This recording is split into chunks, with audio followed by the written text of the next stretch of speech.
hidden CIA front companies, actually uncovered a girl squad of all female CIA associates and operatives that are running a bunch of businesses in plain sight. This one is super fun, and I am pretty confident it's gonna mysteriously disappear off of TikTok real quick. So let's just be clear. This is just for entertainment purposes only. We're just having a little doodle through the Google. So I'll walk you through my research process and we'll have a little mystery game while we're at it. See, I was researching the board of directors of one of the most well-known companies in the whole stock market. You would all know what company it is. I'll tell you at the end, see if you can guess right. And I was just laying out what other boards and companies they serve with, and I noticed this woman who worked for the CIA for more than 20 years in the Office of the President, the Department of the Treasury. Her name is S. Leslie Ireland.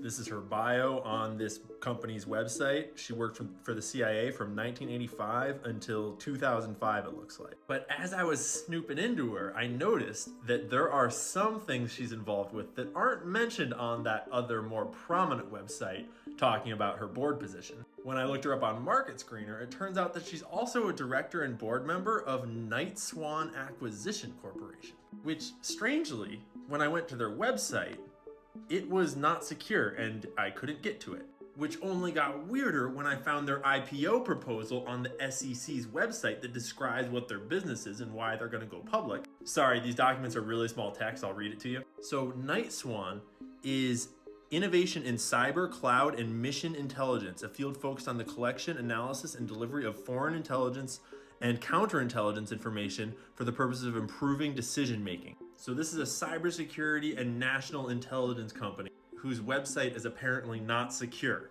and can't be accessed. But as I read on, I started to realize what I had just found. Meet the Girl Squad.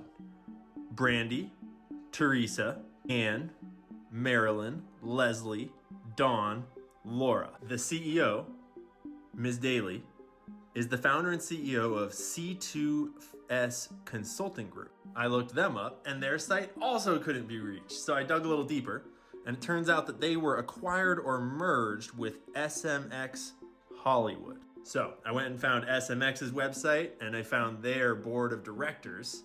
Figured I'd see who they are, clicked on the chair of their board, and it took me just to Joe's LinkedIn profile, which doesn't tell me anything, except that he went to the Wharton School, which if you know, you know, and something about Oceanside Partners. So, quick side quest into Oceanside Partners, who is led by Joe Benavides, and in his bio they specify that Joe holds a top secret government security clearance. Weird.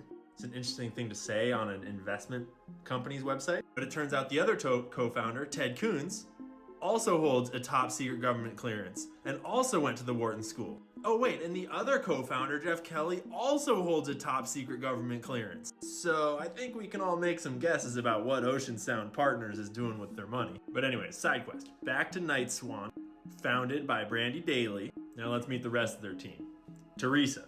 Her career has been in tech her whole life, Microsoft and Amazon Web Services. Specifically, she oversaw the deal for Amazon to provide cloud services to the CIA. She's also on the board of this Commure company that's all about big data in healthcare and joining together many data sets to make healthcare all sketchy. I mean, I'm sure for the greater good, obviously. Next, we'll meet Anne, who spent her whole career working at IBM and developing their multi-billion-dollar business with the federal government clients in the United States. Not sure exactly which federal branches she was working with at IBM. I think you can make some guesses about who needed IBM's help the most. Next on the list was Leslie, who we already met. She started this whole hubbubaloo. She's the card-carrying CIA agent of the bunch. In the Night Swan SEC documents, it says she joined the Treasury after 25 years at the CIA. She spent more than 31 years in the intelligence community, highlighted in red there. Then in orange here, from 2008 to 2010, Miss Ireland served as the daily intelligence briefer for President Obama. Next up, Dawn, also a card-carrying member of the CIA. She is the former deputy director of CIA for Science and Technology, in charge of orchestrating multi-billion-dollar programs focusing on national security objectives by coordinating all the different companies and operations and programs and policies. Prior to the CIA, she was the Deputy Director of National Intelligence for Acquisitions, Technology, and Facilities. She worked for nearly 10 years at the Defense Information Securities Systems Agency, But then I was snooping on this other important government commission about national security that she's on right here. That bio says that she's also a member of the corporate board of the NSA. Dawn has had a busy life. But in the end, what's really confusing here is that it seems like Night Swan, which was meant to be like an acquisitions private equity company that would like acquire tech companies and intelligence companies and like basically bring them into the fold of the intelligence community and then make a bunch of money with it. It seems like they wanted to make their company public in like the year 2020-ish. And then they did, and that's where we got that SEC document. And then they never acquired anyone as far as I can tell. And then they're spinning their company down is what it looks like in 2023. Like, did they fail? Is the girl squad breaking up? Or are they just evolving? That's all on the next episode of Lady Spies. I'm just playing. This is just a fun rabbit hole, and I hope it illustrates how the intelligence community works. I mean, if you think about it, the mandate of the CIA from its founding at the end of World War II is to control the world. Their mandate is to get ahead of threats around the globe and to create a global environment that is secure for American interests. They do this through finance, they do this through information, they do this through subterfuge and sabotage and surveillance. But you don't stop global threats by responding once the threats happen. They learned early on that that's not how you do it. You get ahead of threats by controlling the marketplaces, by controlling the information spaces, by controlling things. And you do that mostly through companies and partnerships and operatives, and a lot of it is through people that aren't actually CIA operatives. Because from the very beginning, the whole point of the CIA has been plausible deniability. A lot of their operations need to not trace back to the government if they are found out. That is the oldest trick in the books, like all the way back to Vietnam and even Korea. But every now and then, you find someone who actually was an operative of the CIA, and you can follow the trail and find other businesses that look like they're involved in the intelligence community in other ways. And if you find the people that certain people in the intelligence community are partnering with, you'll find other people that are in the intelligence community that are other partnerships.